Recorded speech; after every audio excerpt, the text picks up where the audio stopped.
안녕하세요. 저는 올해 70살이 된 퇴직 간호사입니다. 38년을 종합병원에서 근무하다가 정년 퇴직을 하고 지금은 남편과 남편이 남겨준 작은 오피스텔 두 채의 월세로 살고 있어요. 남들이 보면 노후가 편안한 사람이라 생각할 수도 있겠죠.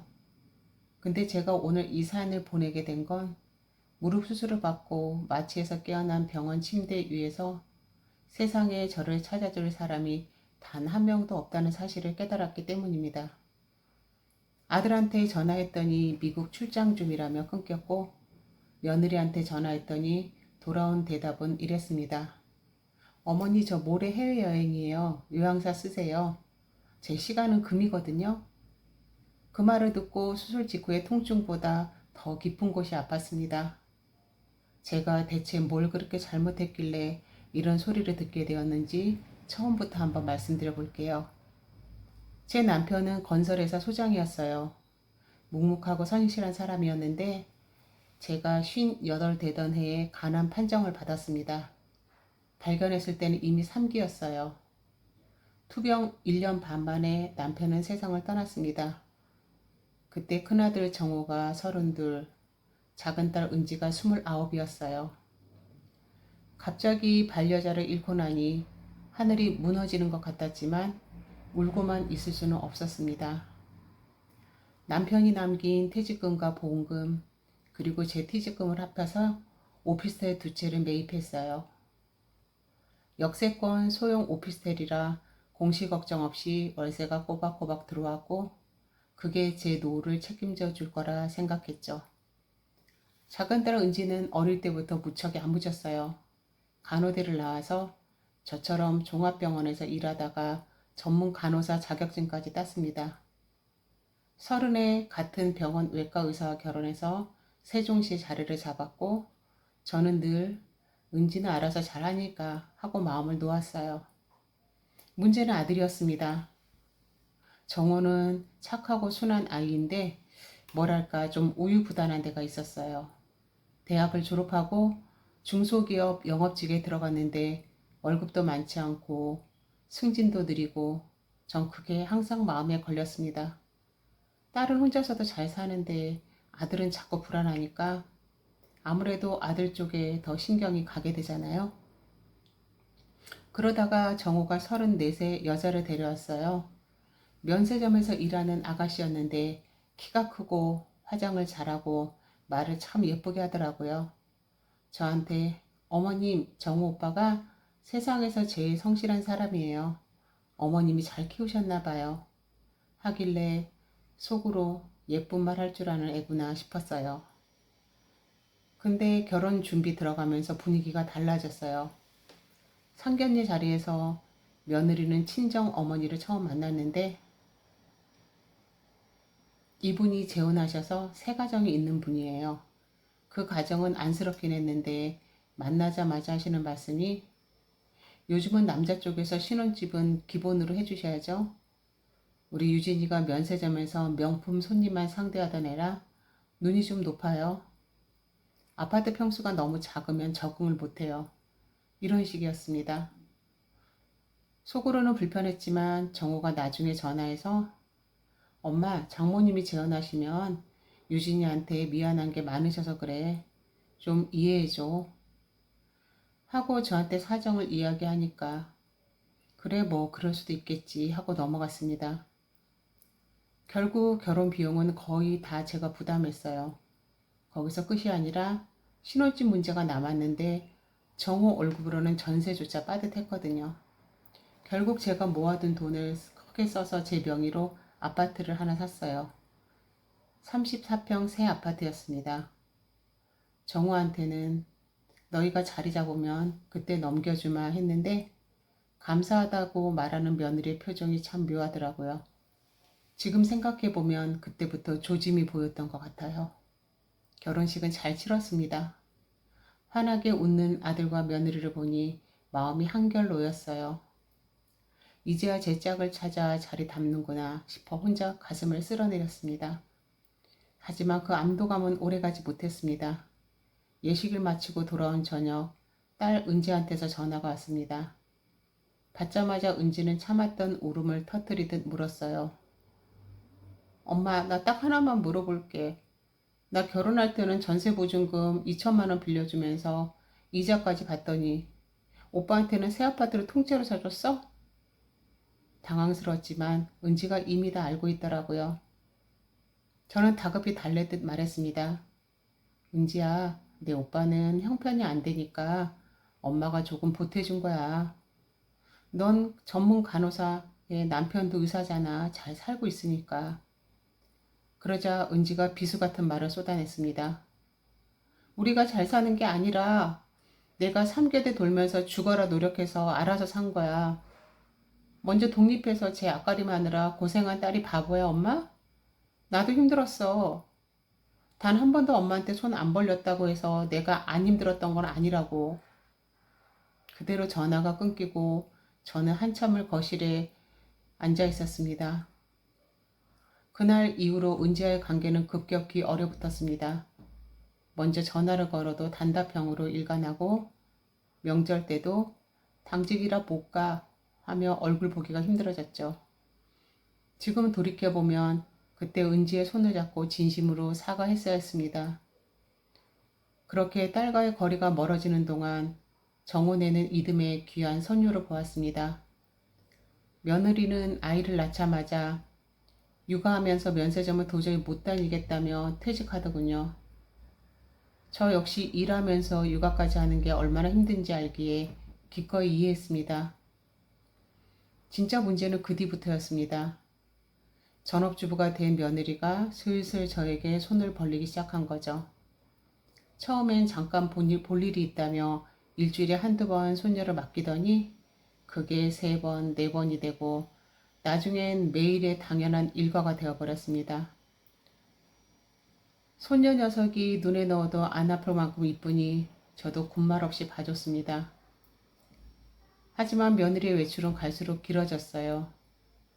아침 일찍 나가서 저녁 때나 돌아오면서도 어디 다녀왔냐고 물으면 백화점에서 친구 좀 만났어요 하며 대충 얼버무리기 일쑤였습니다. 손녀를 봐주며 보낸 세월이 벌써 몇 년이었어요. 아이가 기어다니고 걸음마를 떼는 동안 며느리의 외출 복장은 갈수록 화려해졌습니다. 나중엔 아예 대놓고 치장을 하고 나갔어요. 하루는 멋들어진 요가복 차림으로 들어오는 며느리한테 어디 갔다 오냐고 물었더니 웃으면서 그러더라고요. 어머님, 저 오늘 골프 레슨 등록했어요. 요즘 엄마들 사이에서 골프 안 치면 대화가 안 되거든요.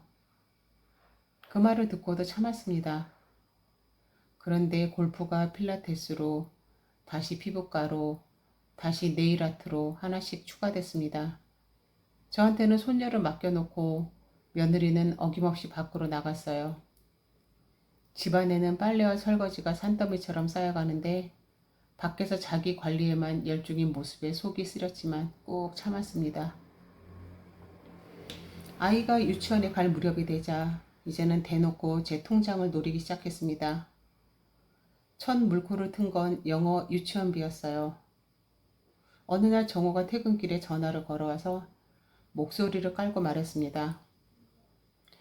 엄마, 유진이가 애들 영어 유치원에 보내고 싶어 하는데 월 90만 원이거든.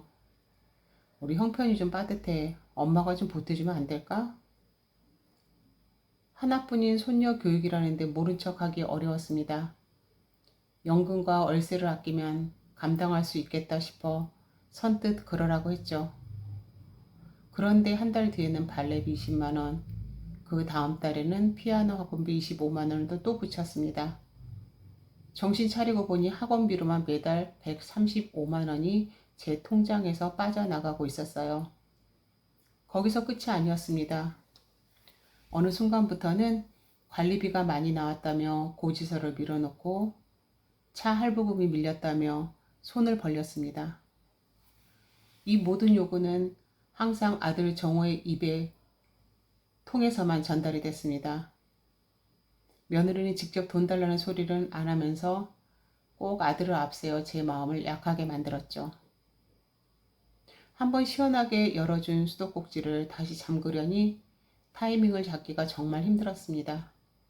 솔직히 말하면 제 마음이 모질지 못해서 잠그지 못한 거겠죠. 그러던 어느 날 문제가 터졌습니다. 71살, 제 무릎이 더 이상 버텨주질 않았어요. 사실 몇 년 전부터 무릎이 안 좋았습니다. 38년간 병원에서 12시간씩 서서 일하고 퇴직 후에는 손녀를 업고 안고 쫓아다니느라 관절이 다 닳아버린 거죠. 계단을 오르내릴 때마다 뼈가 갈리는 데 통증이 왔고 나중엔 평지를 걷는 것조차 힘들어졌습니다. 동네 정형외과에서 엑스레이를 찍었더니 의사가 고개를 저으며 말했습니다. 어머님 연골이 거의 다 닳았어요. 인공관절 수술 안 하시면 1년 안에 못 걸으실 수도 있습니다. 수술 날짜가 잡혔습니다. 양쪽 무릎, 인공관절 치안술, 큰 수술이었어요. 전신 마취에 수술 시간만 4시간, 회복 기간은 최소 한 달, 혼자서는 화장실도 못 가는 상태가 될 거라고 했습니다. 38년을 간호사로 살았으니 수술이 뭔지, 회복이 얼마나 힘든지 누구보다 잘 알았습니다. 환자 곁에서 수천 번의 수술 후를 지켜봤지만 정작 내가 환자가 되니 두려움이 밀려왔습니다. 무엇보다 수술 후 누가 저를 돌봐줄 것인가, 그게 가장 큰 걱정이었죠. 수술 2주 전, 저는 아들 정호에게 먼저 전화를 걸었습니다. 정호야, 엄마가 무릎 수술을 하게 됐다. 양쪽 다 해야 해서 큰 수술이야. 수술할 보호자가 있어야 하고 퇴원 후에도 한동안 누가 좀 봐줘야 하는데. 아들은 한참 침묵하더니 이렇게 말했습니다. 엄마, 나 그 주에 부산 출장이 있어서 유진이한테 얘기해 볼게. 아들이 며느리한테 전화를 넘겼는지 1시간쯤 뒤에 며느리한테서 카톡이 왔습니다. 전화가 아니라 카톡이요. 그것도 긴 메시지가 아니라 딱 한 줄, 아니 3줄이었습니다. 어머니, 저 그 주에 친구들이랑 베트남 여행이에요. 6개월 전부터 예약한 거라 취소가 안 돼요. 요양사 알아보시는 게 좋을 것 같아요. 요즘 앱으로도 쉽게 구할 수 있대요. 끝에 해맑은 웃음 이모티콘이 붙어 있었습니다. 그 이모티콘을 보는 순간 38년간 환자를 돌보며 단련된 제 심장이 덜컥 내려앉았습니다. 시어머니가 큰 수술을 앞두고 있는데 해외여행이 더 중요하다니. 그것도 6개월 전에 예약했다면서요?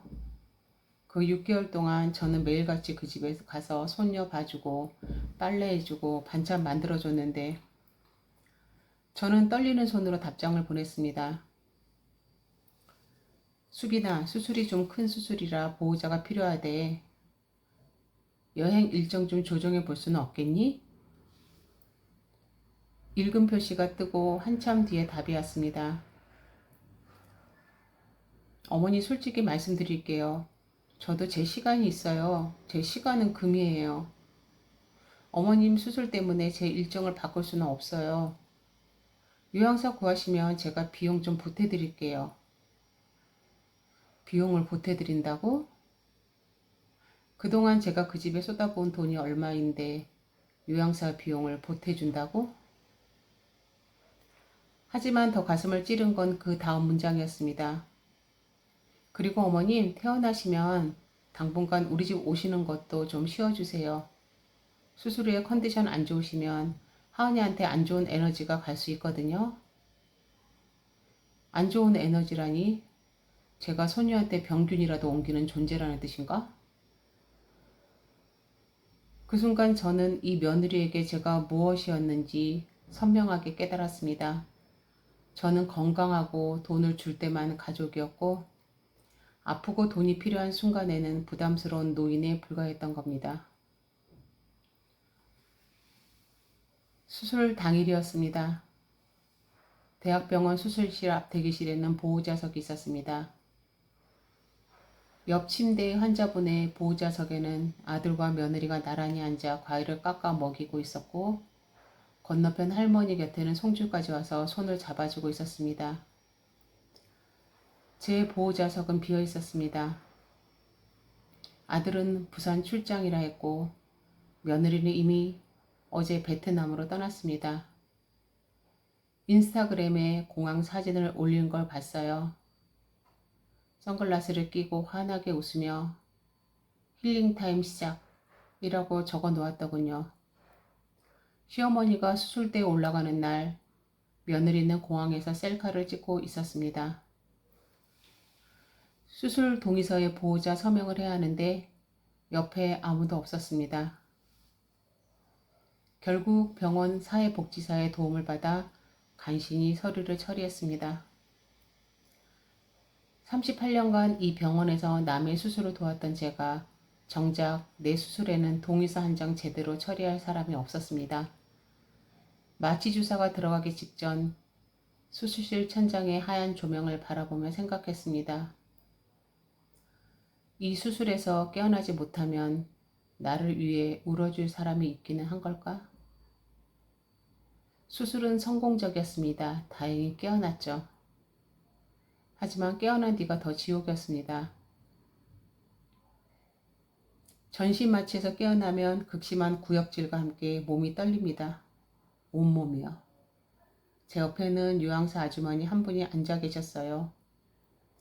병원 소개로 구한 분이셨는데 착한 분이긴 했지만 남이잖아요. 남의 손으로 물 한 모금 받아 마시면서 문득 제가 38년간 돌봤던 환자들이 떠올랐습니다. 그 환자들 곁에는 가족이 있었는데 정작 간호사였던 제 곁에는 가족이 없다니. 수술 당일 저녁 정화한테 전화를 걸었습니다. 마취 후유증으로 목소리가 제대로 나오지 않았지만 그래도 아들 목소리가 듣고 싶었습니다. 전화기 너머로 시끄러운 술자리 소리가 들려왔습니다. 엄마 수술 잘 됐어? 다행이다. 나 지금 출장 회식 중이라 내일 전화할게. 그리고 또 끊겼습니다. 엄마가 수술대에서 내려온 날 아들은 회식 자리에서 술을 마시고 있었습니다. 저는 수화기를 내려놓고 천장을 바라보았습니다. 병원 특유의 차가운 형광등 불빛 아래에서 눈물이 관자놀이를 타고 베개를 흘러내렸습니다. 요양사 아주머니가 어머니 어디 아프세요? 하고 달려왔지만 제가 아픈 곳은 무릎이 아니었습니다. 입원 3일째 되던 날이었습니다. 며느리 유진이의 인스타그램에 새 게시물이 올라왔습니다. 저는 평소에 SNS를 잘 안 하지만 같은 병실 환자분의 보호자가 어머 사모님 며느리분 베트남 가셨나봐요. 사진이 너무 예쁘네요. 하며 보여주더라고요. 하얀 비키니를 입고 해변에서 칵테일을 들고 있는 며느리의 사진이었습니다. 해시태그에는 샵 인생은 즐겨야 제맛 샵 나를 위한 시간 샵 워라벨이라고 적혀 있었고 댓글에 친구가 시월드에서 해방됐구나 크크하고 썼는데 며느리가 웃는 이모티콘으로 답을 달아 놓았더군요. 시월드에서 해방? 그 단어가 제 가슴에 대모처럼 박혔습니다. 내가 시월드였나? 매주 그 집 가서 손녀 돌보고 빨래 개고 반찬 만들어 냉장고 채워줬던 내가 그 아이에게는 해방되어야 할 감옥이었단 말입니까? 같은 병실 환자분이 눈치를 채셨는지 조심스럽게 물었습니다. 사모님 자녀분 안 오세요?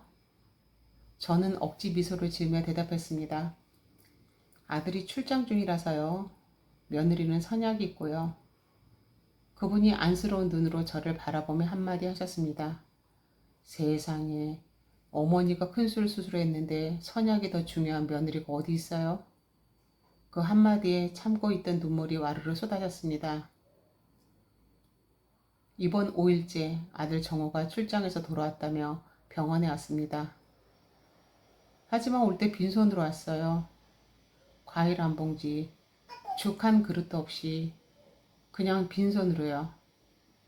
앉자마자 시계를 보며 엄마 나 1시간밖에 못 있어 하더군요. 저는 수술 부위가 욱신거리는 걸 참으며 물었습니다. 정호야, 엄마 태어나면 집에서 한 달은 누가 봐줘야 하는데 내가 좀 봐줄 수 있니? 아들은 머쓱한 표정으로 머리를 긁적이며 말했습니다. 엄마, 나도 회사가 있잖아. 유진이한테 얘기해 볼게. 근데 유진이가 요즘 하은이 학원 스케줄 때문에 바빠서 좀 힘들 수도 있어. 학원 스케줄? 응, 하은이가 피아노 콩쿠르 준비하고 있거든. 유진이가 매일 데려다 줘야 해서. 제가 학원비를 대주고 있는 그 피아노 학원에 며느리가 매일 데려다 줘야 해서 수술한 시어머니를 돌볼 수 없다? 저는 기가 차서 한동안 말을 잃었습니다. 아들이 일어서며 마지막으로 한마디를 던졌습니다. 엄마, 요양사분 괜찮지? 조금만 더 쓰면 안 돼? 퇴원 후에도 우리가 비용 좀 보태줄게. 비용을 보태주겠다는 그 말, 며느리와 똑같은 말이었습니다. 부모가 아플 때 돈으로 해결하라는 그 태도가 며느리에게서 아들에게까지 옮아간 것이었습니다. 아들이 가고 난 뒤 저는 휴대폰을 들어 아들 결혼 후부터 지금까지 보낸 돈을 계산해 봤습니다. 아파트 매입자금 3억 8천, 학원비, 생활비 보조, 각종 비용까지 합치니 6억 원이 훌쩍 넘어가고 있었습니다. 6억을 쏟아부은 아들이 엄마 수술에 빈손으로 와서 1시간 앉았다 가면서 요양사 비용을 보태주겠다고 합니다. 퇴원날이 다가왔습니다. 며느리는 베트남에서 돌아왔지만 병원에는 한 번도 오지 않았습니다. 카톡으로 어머니 퇴원하신 편하게 쉬세요 하는 메시지 하나가 전부였어요. 저는 요양사 아주머니 부축을 받으며 택시를 타고 집으로 돌아왔습니다.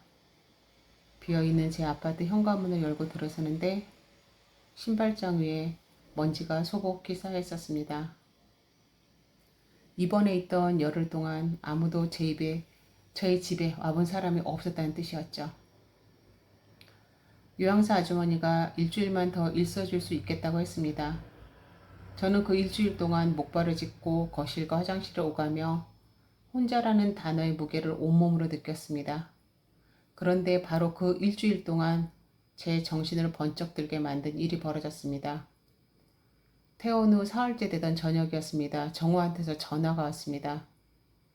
엄마, 이번 달 학원비랑 관리비 아직 안 들어왔는데? 수술 직후에 자동 이체가 밀린 모양이었습니다. 저는 입원 중이라 은행 업무를 처리할 수 없었거든요. 하지만 아들의 그 전화가 수술 후 안부를 묻는 전화가 아니라 돈을 독촉하는 전화라는 사실에 소름이 돋았습니다. 정호야, 엄마가 수술하고 태어난 지 사흘 됐는데 내 첫 번째 전화가 학원비 독촉이니? 아들은 잠시 머뭇거리더니 아, 엄마, 몸은 좀 괜찮아? 하고 뒤늦게 안부를 물었습니다. 전화를 끊고 저는 한참을 천정을 바라보았습니다. 그리고 결심했습니다. 다음날 아침 요양사 아주머니에게 부탁을 해서 은행에 갔습니다. 목발을 짚고 은행 의자에 앉아 아들 집으로 나가던 자동 이체를 전부 해지했습니다. 영어 유치원비, 발레비, 피아노 학원비, 관리비 보조금 전부요. 그리고 아들에게 문자 하나를 보냈습니다. 정호야, 다음 달부터 너희 집에 보내던 돈 전부 끊는다. 엄마도 이제 수술비에 요양사 비용에 내 노후를 챙겨야 한다. 39이면 내 가족은 내가 책임져라. 반응은 즉각적이었습니다. 문자를 보낸 지 20분 만에 며느리한테서 전화가 왔습니다. 어머님, 정우 오빠한테 문자 보내셨다고요? 갑자기 왜 그러세요? 수술 후유증으로 판단력이 흐려지신 거 아니에요? 수술 후유증으로 판단력이 흐려졌다니 저는 기가 막혀서 웃음이 나왔습니다. 유진아, 내 판단력은 지금이 가장 또렷하다. 내가 수술 때 올라갈 때 너는 비키니 입고 해변에서 칵테일 마시고 있었지? 시월드에서 해방됐다면서? 전화기 너머로 잠깐 정적이 흘렀습니다. 제가 인스타그램을 봤다는 걸 눈치챈 모양이었습니다. 하지만 며느리는 금세 태도를 바꿨습니다. 어머니, 그거는 제 개인 시간이잖아요. 어머님 수술이랑은 별개예요. 그리고 솔직히 말씀드리면 저도 어머님 모시는 게 쉽지 않았어요. 매번 우리 집에 오셔서 이것저것 간섭하시고 반찬도 제 입맛에 안 맞게 해오시고. 간섭? 내가 새벽부터 일어나 반찬을 만들어 가져다 준 게 간섭이었구나.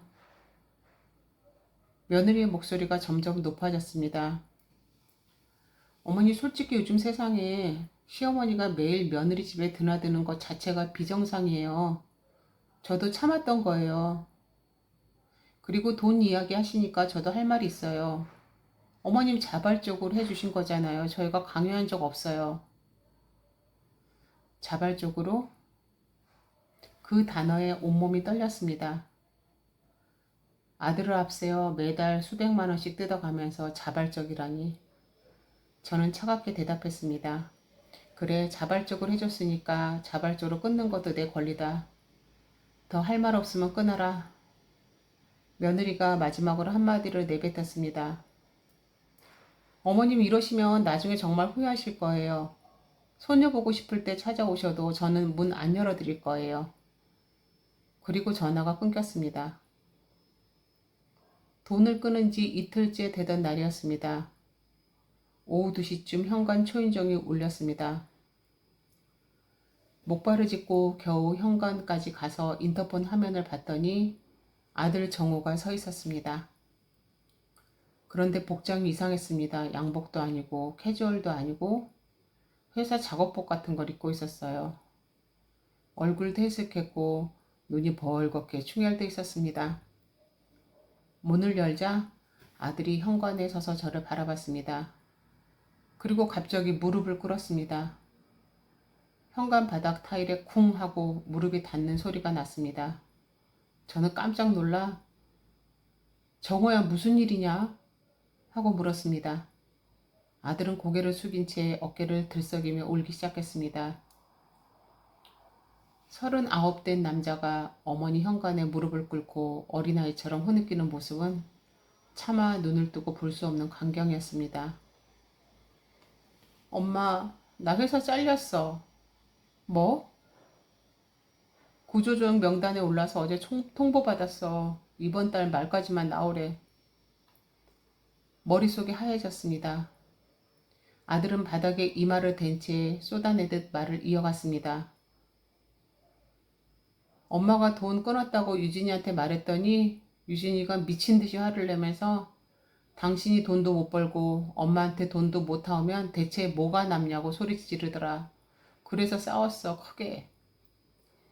아들의 고백은 거기서 끝이 아니었습니다. 엄마, 나 사실 고백할 게 있어. 정호는 주머니에서 구겨진 종이 한 장을 꺼냈습니다. 사채 차용증이었습니다. 유진이가 작년부터 사채를 쓰고 있었어. 2,800만 원. 내가 오늘 아침에 우편하면서 독촉장을 발견하고 알았어. 사채? 대체 무슨 돈이 필요해서? 유진이가 친구들이랑 해외여행 다니고 골프 치고 명품 사고 그 돈이 다 어디서 나온 줄 알았어? 엄마가 보내준 학원비 중에서 일부를 빼돌려 쓰다가 그것도 모자라서 사채까지 손을 댄 거야. 제가 손녀 교육비라고 보낸 돈이 며느리 해외여행 경비와 명품값으로 둔갑해 있었습니다. 그리고 엄마 이번 베트남 여행도 그 돈이 다 사채에서 나온 거야. 사채로 빌린 돈으로 해외여행을 간 거라고. 시어머니가 수술대에 올라가는 날 사채로 빌린 돈으로 해외여행을 떠나면서 제 시간은 금이에요 라고 말했던 며느리. 그 금이 사채업자의 금이었습니다. 아들은 바닥에 주저앉은 채 계속 울었습니다. 엄마 더 있어. 유진이가 사채를 빌릴 때 담보로 뭘 넣은 줄 알아? 저는 숨이 콱 멎는 것 같았습니다. 엄마 명의의 아파트 등기비 통본을 가져다 보여줬대. 어차피 시어머님 집이 곧 우리 거 될 거라고. 남편이 외아들이니까 상속받으면 바로 갚겠다고 했대. 또다시 제 재산을 자기 것인 양 담보로 내민 며느리, 제 죽음 이후의 상속까지 계산에 넣고 사채를 빌린 그 계산적인 머리에 구역질이 났습니다. 그뿐만 아니야 엄마. 오늘 아침에 사채업자가 내 회사로 전화했어. 사모님이 갚겠다던 돈 어떻게 된 거냐. 시어머니 건물이 있다면서요라고. 그 전화를 과장님이 받았어. 내가 사채 쓰는 줄 알고 인사팀에 보고한 거야. 그래서 구조조정 명단에 올라간 거야. 모든 퍼즐이 맞춰졌습니다. 며느리의 사치가 사채를 불렀고 사채가 아들의 직장을 날린 겁니다. 그리고 모든 과정에서 저희 재산이 미끼로 쓰이고 있었습니다. 아들이 제 무릎을 붙잡으며 소리를 죽여 울었습니다.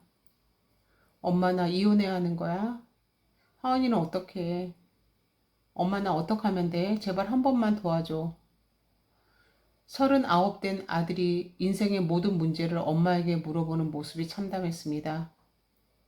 저는 수술한 무릎의 통증을 참으며 아들을 내려다 보았습니다. 정호야 일어나. 아들이 눈물 콧물 범벅이 된 얼굴을 올려다 보았습니다. 엄마가 딱 한 가지만 물어볼게. 너는 유진이 편이야 엄마 편이야? 아들은 입술을 파르르 떨며 한참을 망설였습니다. 엄마 나 아직도 정 못하겠으면 됐다. 나가. 저의 단호한 말에 아들이 벌떡 일어섰습니다. 아니야 엄마 나 이번에는 제대로 할게. 유진이가 한지 내가 다 알아. 나도 이제 눈 떠졌어. 엄마한테 어떻게 해야 하는지 알겠어. 저는 아들의 눈을 똑바로 바라보았습니다. 38년간 간호사로 수천 명의 환자 보호 상대자들을 길렀던 사람, 그 많은 사람을 봤던 눈으로요. 아들의 충혈된 눈동자 속에서 처음으로 무언가 단단한 것이 자라나고 있는 걸 보았습니다. 그럼 당장 집에 가서 유진이한테 말해. 사채 전액 유진이더러 갚으라고. 안 그러면 이혼이다. 그리고 엄마 명의 아파트 등기를 함부로 들고 다닌 것에 대해서 각서를 써라. 못하겠으면 나한테 오지 마. 아들은 고개를 끄덕이고 현관을 나갔습니다. 그날 밤 저는 딸 은지에게 전화를 걸었습니다. 몇 년 전 명절 외에는 연락도 제대로 안 하던 사이였기에 신호음이 가는 동안 가슴이 조여왔습니다. 여보세요? 은지의 목소리는 낮고 차가웠습니다. 은지야, 나다 엄마야. 엄마 이 시간에 무슨 일이야? 저는 그동안 있었던 일을 모두 털어놨습니다. 무릎 수술, 며느리 해외여행, 요양사 쓰라는 말, 사채, 등기부 등본 사건까지 빠짐없이. 전화기 너머로 한참 동안 침묵이 흘렀습니다. 은지는 깊은 한숨을 내쉬더니 낮게 말했습니다. 엄마, 나는 이미 알고 있었어. 뭘? 올케가 그런 사람이라는 거. 작년에 그 올케가 나한테 연락한 적 있어. 은지 언니 이름으로 된 신용카드 하나 만들어줄 수 있어요? 오빠 한도가 다 쳤거든요. 그때 기가 차서 딱 끊었지. 은지가 이어서 말했습니다. 엄마가 오빠한테만 퍼줄 때 나는 알았어. 언젠가 이렇게 될 줄. 근데 엄마가 직접 깨닫기 전엔 내가 무슨 말을 해도 안 통했을 거야. 가슴이 찢어지는 말이었지만 사실이었습니다. 은지야, 엄마가 정말 미안하다. 지금은 그 말 듣고 싶지 않아. 일단 서류부터 봐야 해. 내가 내일 올라갈게. 등기부 등본이랑 계좌 내역 다 준비해놔. 그리고 엄마 목발 짚고 다니면서 무리하지 마. 은지의 말투는 딱딱했지만 마지막 문장에 딸의 마음이 실려 있었습니다. 전화를 끊고 저는 창밖을 바라보았습니다. 서울의 야경이 눈물에 번져 흐릿하게 보였지만 가슴속에는 무언가 단단한 것이 자리를 잡아가고 있었습니다. 다음날 오전 은지가 세종시에서 올라왔습니다. 간호사 출신답게 먼저 제 무릎 상태부터 점검하더니 병원에서 처방받은 약을 체크하고 냉장고를 열어보며 엄마 이틀째 죽만 먹은 거야? 하고 혀를 찼습니다. 잠깐 나가더니 순두부찌개와 나물 반찬을 사와서 밥상을 차려줬어요. 밥을 먹고 나서 은지가 서류 가방을 펼쳤습니다. 이미 세무사 친구에게 자문을 구한 상태였습니다. 엄마, 일단 아파트 등기 상태부터 볼게. 등기부 등본을 확인한 은지의 얼굴이 굳었습니다. 엄마 이거 봐. 아파트에 근저당이 하나 더 설정되어 있었습니다. 제가 모르는 사이 며느리가 제 명의 아파트를 담보로 대출을 받으려 한 흔적이 남아 있었던 것입니다. 다행히 대출은 실행되지 않았지만 시도한 기록이 남아 있었습니다. 은지가 이를 악물며 말했습니다. 이건 사문서 위조야, 미수. 엄마 도장 없이는 안 되는 건데 혹시 엄마 인감증명서 어디에 맡겨놓은 적 있어? 기억을 더듬어 보니 작년에 정호가 보험서류 때문에 필요하다며 인감증명서를 떼어간 적이 있었습니다. 돌려받은 적 있어? 아니. 은지는 바로 전화기를 들었습니다. 법무사에게 연락하고 인감 변경 절차를 안내받고 아파트에 대한 처분 금지, 가처분 신청까지 일사천리로 진행했습니다. 엄마 이번 주 안에 오빠네 불러. 내가 직접 말할 거 있어. 사흘 뒤 저희 집 거실에서 모든 게 정리되었습니다. 은지의 호출에 정호와 유진이가 왔습니다.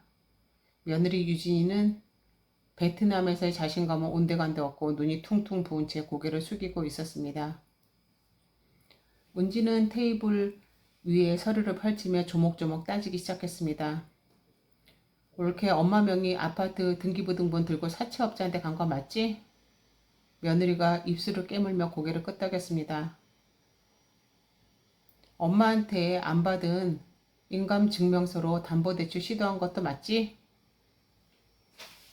그건 정우 오빠가 가져다 준 거예요. 아들이 움찔했습니다. 은지가 아들을 쏘아보며 말했습니다.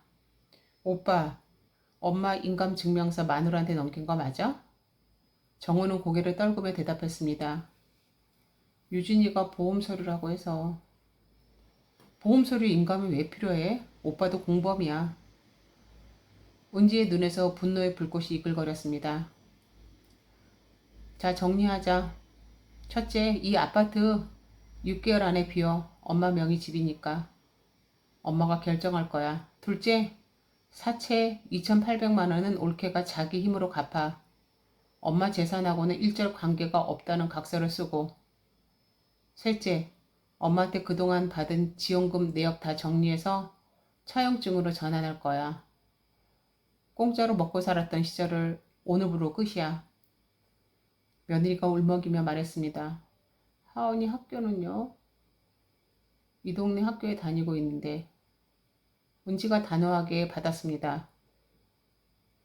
자기 자식 걱정할 사람이 시어머니 집을 담보로 사채를 쓰냐? 시어머니가 수술대에 올라가는 날 비키니 입고 해변에서 칵테일 마시면서 10월드에서 해방 운운하던 사람이 지금 학교 걱정을 해? 며느리가 할 말을 잃고 바닥만 내려다 보았습니다. 마지막으로 은지가 저를 바라보며 말했습니다. 엄마 이제 결정해. 엄마 인생이잖아. 저는 목발을 짚고 일어서서 아들을 바라보았습니다. 정호야, 이제 너 스스로 일어서야 할 때가 왔다. 직장 잃은 것도 마누라가 사채 쓴 것도 다 네가 감당해야 할 일이다. 엄마는 이제 내 무릎 하나도 건사하기도 벅차다. 아들은 눈물을 흘리며 고개를 끄덕였습니다. 그리고 유진아, 며느리가 고개를 들었습니다. 내 시간은 금이라고 했지. 그래, 맞아. 내 시간도 금이고 내 시간도 금이다. 내가 너희 집에서 손녀 돌보고 살림하며 보낸 수천 시간, 그것도 금이었어. 근데 넌 그 금을 쓰레기 취급했지. 이제 내 금으로 내 빚 갚아라. 며느리가 바닥에 무릎을 꿇으며 울었습니다. 어머님 잘못했어요. 제가 정말 미쳤나 봐요. 한 번만, 이번 한 번만. 저는 고개를 저었습니다. 일어나 무릎 꿇어서 해결될 일이 아니야. 내가 해야 할 건 울음이 아니라 행동이다. 내일부터 직장 구해서 빚 갚아라. 그게 네가 줄 수 있는 마지막 조언이다. 두 사람이 돌아가고 난 뒤 은지가 제 곁에 앉았습니다. 한참 동안 아무 말 없이 앉아있다가 은지가 먼저 입을 열었습니다. 엄마, 나 사실 오늘 이 자리에 올까 말까 고민 많이 했어. 왜? 엄마가 오빠한테만 퍼줄 때 나는 진짜 엄마 딸이 아닌 줄 알았거든. 결혼할 때 전세금 2천만 원 빌려주면서 이자까지 받고 차용증까지 쓰게 한 거. 그게 진짜 서운했어. 은지의 눈에 눈물이 그렁그렁 맺혔습니다. 나도 힘들 때 엄마한테 기대고 싶었어. 3교대 돌면서 집에 오면 쓰러지는 날도 있었는데 그때 엄마가 반찬 하나 해다 주면 그것만으로 좋았을 텐데. 근데 엄마는 항상 오빠 집에 계셨지. 저는 딸의 거친 손등을 가만히 잡았습니다. 병원에서 수천 번 주사를 놓고 환자를 돌보느라 거칠어진 딸의 손마디가 느껴지자 가슴 한 구석이 아릿해졌습니다. 은지야, 엄마가 정말 미안했다. 먼저 시집가서 알아서 다 하는 딸이라고 너한테 너무 무심했어. 아들놈한테만 퍼주면서 넌 당연히 혼자서도 잘할 거라고 믿어버린 게 그게 엄마의 가장 큰 잘못이었어. 은지는 한참 동안 아무 말 없이 앞만 보고 앉아 있었습니다. 그때 은지의 눈에서 굵은 눈물방울이 뚝뚝 떨어졌습니다. 딸 아이는 어깨를 들썩이며 울음을 터뜨렸습니다. 엄마, 나 그때 진짜 서운했어. 그 아파트 살 때 내 결혼식 축의금까지 보태라고 했을 때 나 진짜 엄마 딸 아닌 줄 알았어. 한 번도 내색 안 했지만 나도 엄마한테 투정 부리고 싶었고 나도 엄마가 해주는 밥 먹으며 쉬고 싶었단 말이야. 은지의 울음소리가 거실을 가득 메웠습니다. 저는 딸을 품에 안고 등을 가만히 쓸어내렸습니다.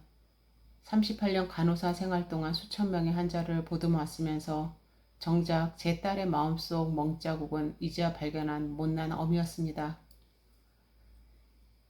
몇 달이 흘렀습니다.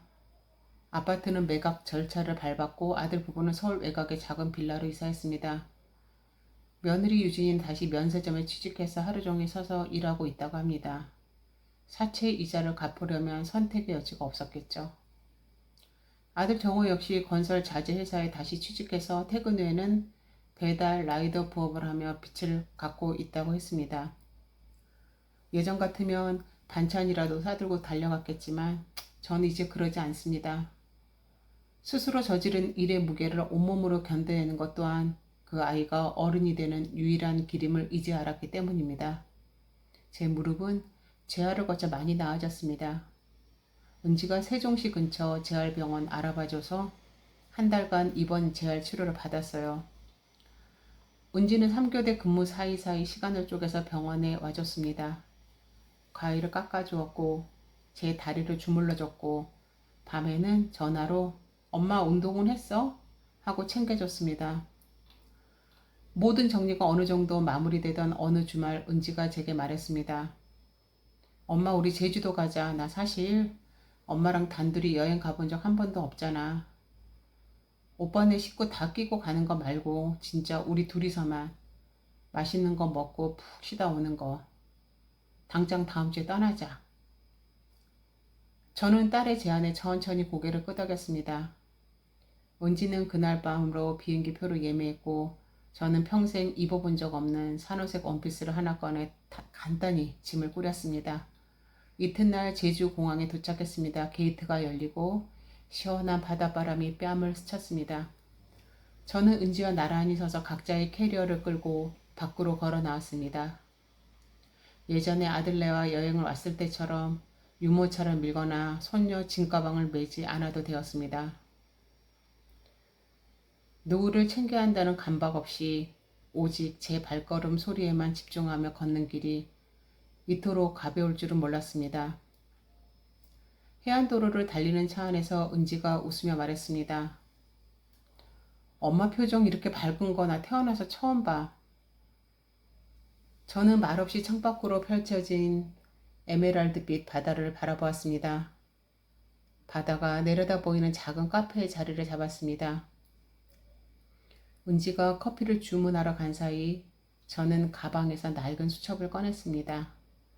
38년 간호사 생활의 습관처럼 인생의 큰 변곡점에 이를 때마다 글을 남기곤 했었죠. 카페 앞마당에 핀 수국이 바람에 흔들리는 것을 보며 저는 펜을 들었습니다. 자식한테 퍼주는 게 사랑인 줄 알았습니다. 하지만 돌이켜보니 그건 사랑이 아니라 비겁한 습관이었습니다.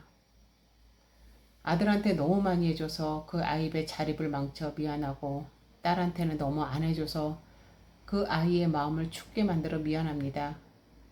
이제야 깨달았습니다. 내 인생을 당당하게 사는 것이 결국 자식들에게도 가장 나은 뒷모습이었다는 것을. 그리고 한 줄을 더 적었습니다. 내 시간도 금이다. 남은 시간, 이제는 나를 위해 쓰겠다. 멀리서 커피 2잔을 들고 활짝 웃으며 걸어오는 은지가 보였습니다. 딸 아이한테는 제 수첩을 보더니 무슨 차트를 또 쓰고 있어? 이제 퇴직한 지 10년도 넘었는데 하며 농담을 던졌습니다. 저는 수첩을 덮고 딸이 건네준 따뜻한 잔을 받아 쥐었습니다. 손바닥을 타고 전해지는 온기가 차가웠던 제 심장을 다시 뛰게 했습니다. 71살, 남들은 정리할 나이라고 하지만 저에게는 오늘이 첫날이었습니다. 수술로 새로 넣은 무릎처럼 제 인생도 오늘부터 다시 시작이었습니다. 끝까지 시청해 주셔서 감사합니다. 여러분은 이 내용을 어디서 듣고 있나요? 댓글로 남겨주시면 우리 시청자분들과 소통하며 함께 가는 앞으로 더 좋은 채널로 거듭나겠습니다. 감사합니다.